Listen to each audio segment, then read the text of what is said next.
All right, after Delhi police, the Aam Aadmi Party government is now on a war path against another authority. Delhi Transport Minister Saurabh Bharadwaj has asked why the Delhi government was not consulted before closing 4 metro stations today.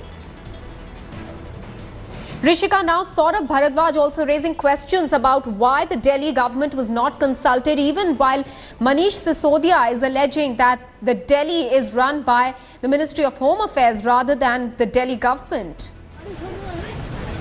Well, absolutely, Mahat. This decision, remember, to shut these 4 metro stations was taken yesterday after protests escalated here at Rail Bhavan when Kejriwal was in fact stopped and not allowed to go towards the Ministry of Home Affairs. So 4 key metro stations in this area have completely been shut down. No trains are stopping at these metro stations. No interchanges are also taking place at these metro stations.